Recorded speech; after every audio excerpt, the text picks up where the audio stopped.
우리 한국 사람들은 유난히 개를 사랑합니다. 근데 개에 대한 명칭이 요즘에 많이 변했지요. 예전에는 애완견 이렇게 부르더니 이제는 반려견, 그러니까 우리 인생과 함께 살아가는 존재다. 반려견이라고 요즘에는 불러야 합니다. 왜 그렇게 개를 좋아하십니까? 이런 질문을 던지면은 대답은 거의 비슷합니다. 개는 배반할 줄을 모릅니다.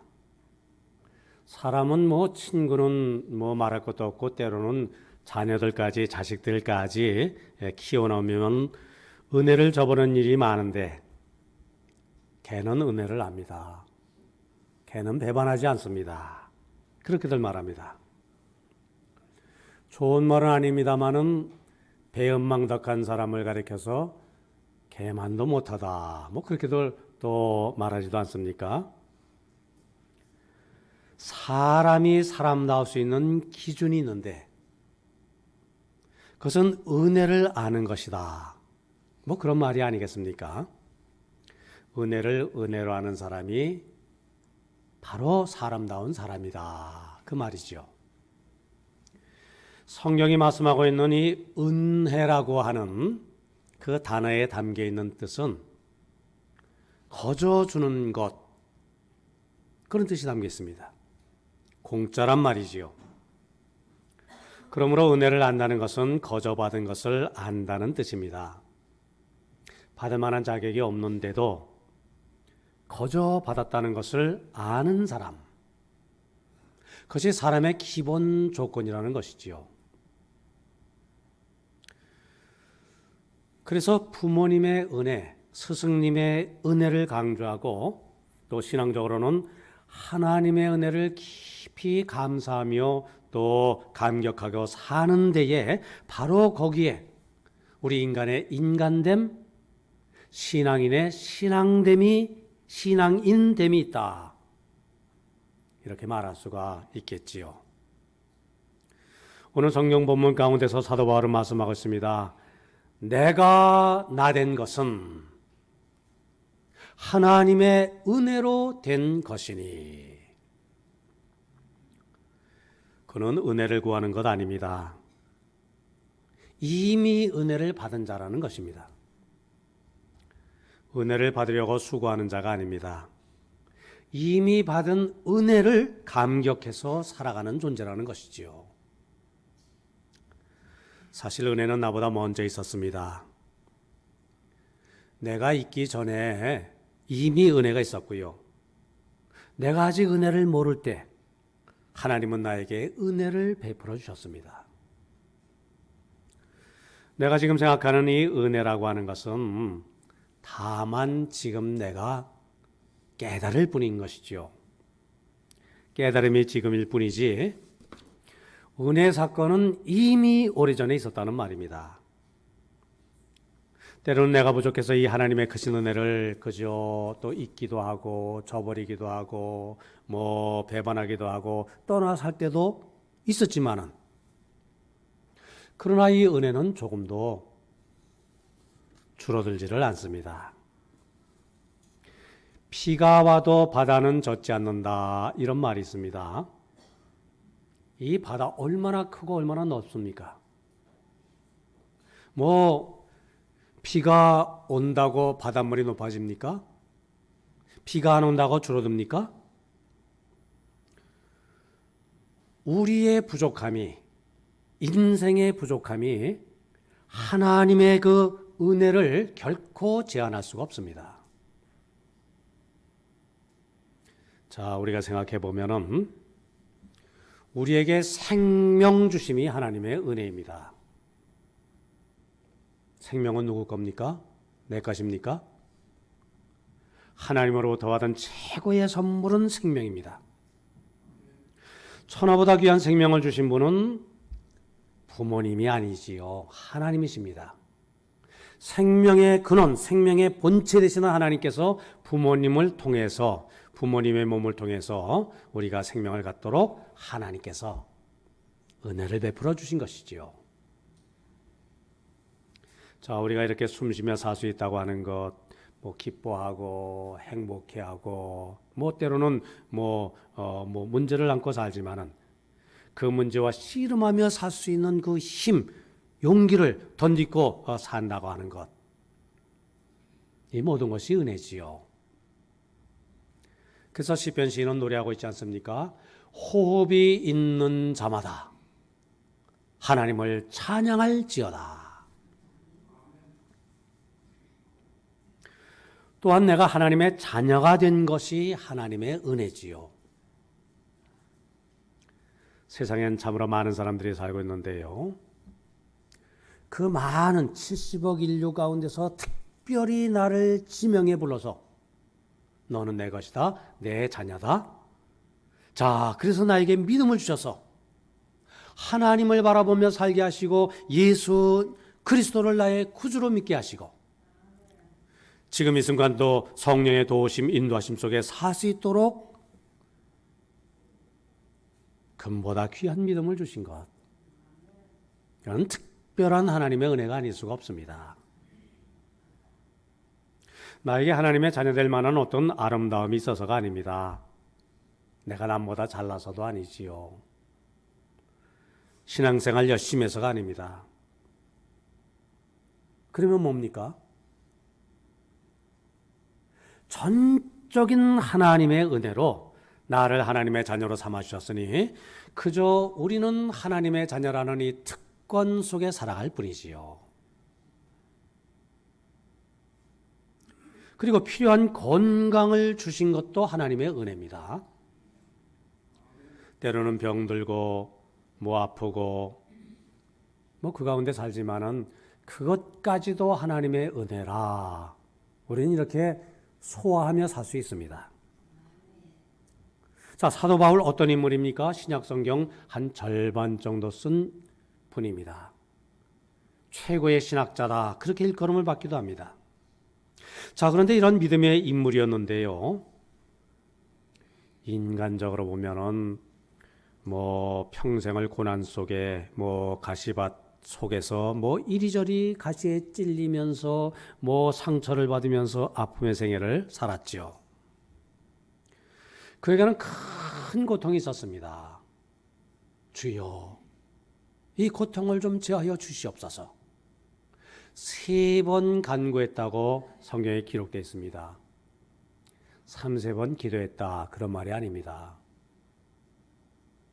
더 자세히는 우리가 알 수 없지만은 아마도 특별한 기간을 두고 예를 들어서 40일 작정 기도를 하셨는지 금식 기도를 하셨는지 뭐 철야 기도를 하셨는지 뭐 이걸 모르지만은 3차례를 기도했다는 것이지요. 얼마나 간절한 마음이 담겨 있는 말씀입니까? 자, 그런데 이에 대한 하나님의 응답이 없습니다. 문제가 해결되지 않습니다. 자, 사도 바울은 온 생을, 전 생명을 하나님 앞에 깨끗하게 바쳐서 헌신한 충성된 주님의 일꾼인데, 자, 이런 사람에게 하나님께서 더 많은 복을 주셔야 하지 않겠습니까? 사도 바울이 받은 복이 과연 무엇입니까? 뭐 부귀영화는 누리지 못한다 할지라도 그래도 좀 건강은 좀 주셔야 하지 않겠습니까? 근데 그는 건강한 사람이 아니었죠. 가정은 이루며 살지는 못했어도 뭐 대신 뭐 어떤 뭐 명예라도 좀 주어져야 하지 않습니까? 그런데 그 명예조차 없었습니다. 성공은 없더라도 좀 보람은 있어야 할 텐데, 근데 늘 그런 것 같지는 않습니다. 오히려 뭐라고요? 고통이 있었습니다. 당연히 복을 받아야 할 것 같은데 일반적인 상식으로 말하는 그런 복, 사도 바울에게는 없었습니다. 칭찬 대신 비난을 받았고요.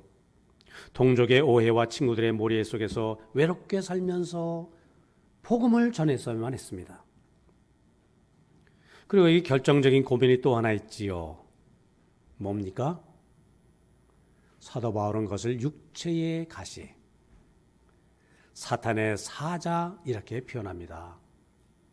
구체적으로는 모르지만 어떤 고질적인, 고쳐지지 않는, 나를 큰 고통으로 몰아넣는 그런 질병이 그에게 있었다는 것이지요. 뭐니 뭐니 해도 육체의 고통은 참 힘들지요. 내 몸이 아프고 쓰라릴 때 그건 누가 알아줍니까? 누가 그 고통을 이해를 합니까? 쑤시고 아픈 육체의 가시 참 큰 고통이지요. 근데 그것만이 아닙니다. 그것이 사도 바울의 마음을 아프게 하는 겁니다. 몸만이 아니라 몸으로 인해서 마음까지도. 어떤 고통입니까?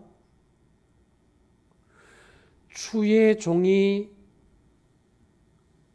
고질병이 있다.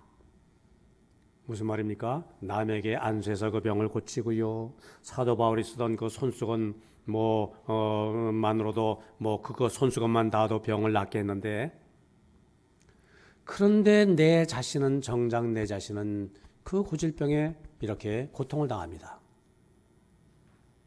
이거 얼마나 하나님의 영광을 가리는 그런 일입니까? 자, 이렇게 심령이 고통스러워서 하나님께 간절히 기도했습니다. 하나님이 이 병을 고쳐주셨습니까? 아니지요. 기도 가운데 대신 놀라운 신앙의 깨달음을 주셨습니다. 바울아, 내 은혜가 네게 족하니라. 이는 나의 능력이 너희 약한 데서 온전해지기 때문이니라. 무슨 말씀입니까? 평소의 육체의 가시, 그러니까 질병은 영육간에 나를 약하게 만드는 줄 알았어요. 근데 하나님은 그 가시를 통해서 오히려 나를 더 강하게 하신다. 그걸 사도 바울이 깨달은 것이지요. 그 말씀을 듣고 사도 바울은 그대로 아멘 했습니다. 그 사실을 깨달았습니다. 그리고 믿었습니다.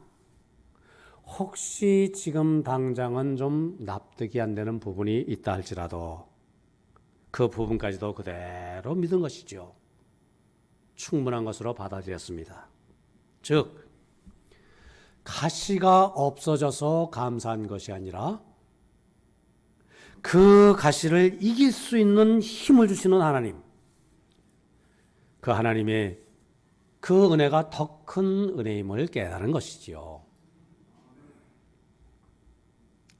가시가 있기 때문에 교만하지 않게 되고, 가시 때문에 오히려 더 하나님을 의지하게 되고, 가시로 말미암아 하나님의 은혜를 더욱더 사모하게 되었으니, 자, 이 육체의 가시 자체가 하나님의 은혜다. 가시가 없어져서 은혜가 아니라 가시를 이겨나갈 수 있는 믿음 주심이 더 큰 은혜구나.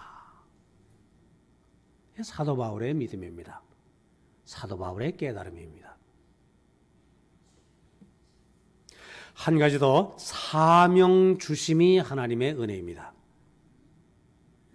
저 오늘 본문 말씀, 내가 오늘 나 된 것은 하나님의 은혜요. 자, 그 다음 말씀, 하나님께서 나에게 주신 은혜가 헛되지 않도록 나는 어느 사도보다도 더 열심히 일을 하였다. 그런데 이것도, 심지어 이것까지도 내가 한 것이 아니요, 나에게 주신 하나님의 은혜로 하는 것이라, 이렇게 고백하고 있지요. 사도 바울이 그처럼 위대한 사도가 된 것은 이렇듯 하나님의 은혜를 깊이 알았기 때문입니다. 받은 바 은혜를 아는 사람, 첫째로 자신을 알고 겸손해집니다. 사도 바울은 이 하나님의 은혜를 깨닫기 전에는 자신이 대단한 존재인 줄 알았어요. 실제로 그는 대단한 존재입니다. 그런 인간의 조건을 다 갖춘 아주 참 뛰어난 분입니다. 그런데 하나님의 은혜를 깨닫고 보니까 나는 아무것도 아니구나. 이걸 깨달았습니다. 사람은 자신에 대한 스스로의 평가가 중요하다 말하지 않습니까? 자신을 좀 이렇게 좀 작게 보는 사람은 여러 어려움 가운데서도 감사하며 살 수가 있습니다. 내 자신을 대단한 존재라고 생각하는 사람은 세상이 나를 알아주지 않는다. 지금 내 자리가 내 능력에 미치지 않는다. 불평, 원망, 불만족 가운데 살아갑니다. 우리가 하나님의 은혜를 깨닫고 보면은 사실 내 것은 없습니다. 내 얼굴 내가 만들었습니까? 그러므로 좀 외모가 좀 빼어나다고 뽐낼 것 없고요. 좀 떨어진다고 서운해할 것 없습니다. 내가 똑똑하다고요? 내가 좀 지혜롭다고요? 이것도 다 하나님께서 주신 것이니 자랑할 것 아닙니다. 내 용모, 가정, 사업, 건강 모두가 다 하나님으로부터 선물로 받은 것이니 그저 하나님의 은혜일 뿐이지요. 그러니 우리는 겸손할 수밖에 없습니다. 어느 날 성 프란시스의 제자 중 하나가 물었습니다. 선생님은 스스로 자신이 어떤 분이라고 생각하십니까? 그게 이렇게 대답하십니다. 나야 정말 이 세상에서 참 고약한 그런 존재지. 제자가 항의합니다. 선생님의 대답 위선입니다. 거짓입니다. 다른 사람들은 다 선생님을 성자라고 부르는데 그렇다고 한다면 정말 나쁜 사람들, 살인자들 어떻게 합니까? 성 프란시스는 웃으면서 이렇게 말했다고 하지요. 그건 자네가 잘 몰라서 하는 말일세. 만일 내가 받은 그 주님의 은혜를 다른 사람이 또한 받았다고 한다면은 그들은 나보다 훨씬 더 좋은 사람이 될 걸세. 내가 얼마나 큰 은혜를 받고 사는지 자네는 모른다네. 그렇습니다. 하나님의 은혜는 더 받고 덜 받는 것 아니지요. 그것을 깨닫는 것이 복될 뿐입니다. 하나님의 은혜를 깨닫는 사람, 참으로 내 자신을 알게 되고요. 그 은혜의 크기에 비해서 나는 얼마나 작은 존재인가. 그러니까 겸손해질 수밖에 없지요. 둘째로 하나님의 은혜를 알 때 감사가 있고 행복해집니다. 우리 인생이 행복할 때는 진정 받은 바 은혜를 깨닫는 때입니다. 왜? 그때 감사가 넘치기 때문에. 사실 내가 내 자신을 생각하면 지금 내게 있는 모든 것 다 하나님께로부터 받은 것이니 은혜일 뿐이지요. 근데 어떤 사람은 내가 받은 바 은혜는 적고 날마다 그것을 빼앗긴다. 평생 손해보며 사는 사람이지요. 반대로 준 것은 적고 받은 바 은혜가 크고 많다. 행복하게 감사하며 사는 사람이지요. 어느 분이 이런 말을 했습니다. 인생의 최고의 저주는, 자, 그 다음 말이 뭘까요? 우리에게 저주가 있다면 그것이 뭘까요? 인생의 최고의 저주는 마음속에 받은 은혜가 기억되지 않고 감사를 빼앗긴 인생이다. 동의하십니까? 공감하십니까? 한량없는 은혜 가운데 살면서도요, 항상 우울한 마음으로 불평, 원망 가운데 사는 사람, 스스로 불행한 인생을 사는 존재지요. 그 자체가 어찌 보면 저주인지도 몰라요. 근데 하나님의 은혜를 아는 사람, 나에게 주어진 이 현실, 이것을 감사함으로 받습니다. 모든 것이 하나님의 은혜다. 내가 지금 힘들고 어려워도 이 안에 나를 향한 하나님의 뜻이 계시다. 이것을 이겨나갈 수 있도록 주님께서 나를 도와주신다. 믿고 감사하니 얼마나 행복하고 복됩니까? 셋째, 하나님의 은혜를 아는 사람은 자기의 할 일을 알게 됩니다. 사도 바울은 다른 모든 사도들보다 더 많이 일을 했지만은 이거 다 하나님의 은혜였다. 그렇게 말하지요. 그렇기 때문에 내가 복음을 전하지 않으면은 내게 화가 있을 것이다. 무슨 말입니까? 받은 바 은혜는 큰데 내가 가만히 있을 수가 없다는 것이지요. 거저 받았으니 거저 준다 말합니다. 값없이 전한다. 왜? 내가 값없이 받았기 때문에. 사실 바울의 전 삶은 하나님의 은혜 때문에 살고 하나님의 은혜 때문에 죽는 것입니다. 주님의 은혜에 힘입어서 그리스도를 위해서 살게 된 것, 사도로 부르심을 받은 이 한 가지 사실만으로도 너무너무나 감사하다는 것이지요. 그래서 값없이 보상도 기대하지 않고 그저 감사, 기쁜 마음으로 이렇게 그 사명을 감당한다는 것입니다. 이제 우리도 사도 바울처럼 분명히 알아야 할 것이 있습니다. 내가 살아있기 때문에 하나님의 일을 한다. 아닙니다. 우리 순서를 바꿔야 돼요. 생각을 전환해야 됩니다. 하나님의 일을 하며 살라고 하나님께서 나의 생명을 연장시켜 주신다. 내가 건강해서 하나님의 일을 하는 거 아닙니다.